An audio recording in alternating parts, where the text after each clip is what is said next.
Halachot, Hazak ou Baruch Rabotai. 10 Elul aujourd'hui.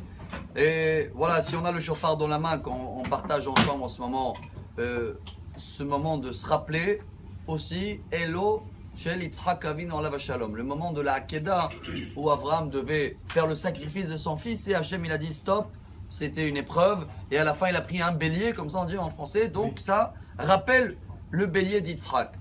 Vous savez, tous les matins en ce moment dans les Slihot, on lit un Slihot incroyable, il a été écrit par un grand rabbin Ashkenaz et c'est un des seuls que les Ashkenaz et Séfarades, tout le monde le lit et il est très, très émouvant.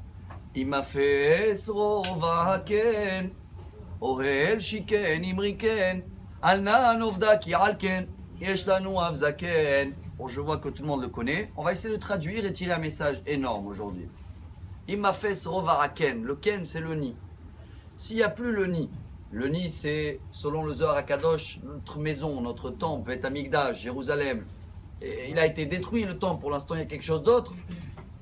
Imafes rovaken, ohel shiken imriken, tous les endroits où les sages qui étaient remplis de Torah, riken, c'est devenu vide.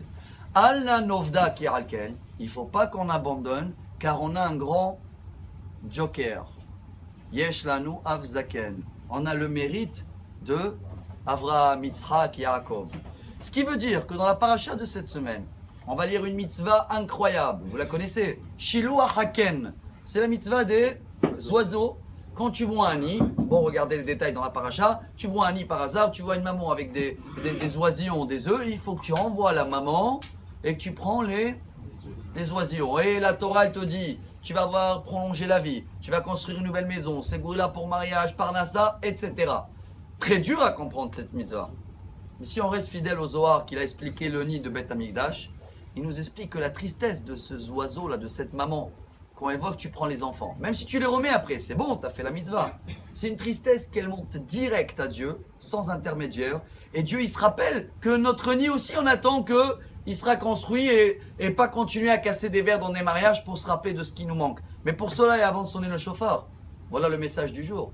Pour cela, nous, on doit faire pareil. Ça veut dire quoi? Je vois quelqu'un en face de moi, même si dans mes yeux, il n'a pas de mérite, entre guillemets, que je le dois le respect ou que je l'écoute parce qu'il ne mérite pas du tout. Mais est-ce que son père, son grand-père, son arrière-arrière-grand-père, jusqu'à Avraham, Yitzhak et Yaakov était quelqu'un de sage? Oui. Si maintenant je ne vais pas le calculer, ça va faire de la peine au père. Alors regardez comment Hachem, pour le mérite à nous, il remonte jusqu'à Yitzhak et Yaakov pour dire allez, une bonne année grâce à eux. Alors même si on voit des personnes, entre guillemets, qui n'ont pas de mérite, voilà ce qu'il dit Rabbi Moshe Cordovero, ils méritent le mérite grâce à Avzaken, leur père qui était sage. Voilà le message qu'on va essayer aujourd'hui de comprendre pendant qu'on va sonner le chauffard. Et comme ça, Bezrat Hashem, on va avoir un nid bientôt qui va être construit et rempli de tout ce qu'on souhaite, Bezrat Hashem.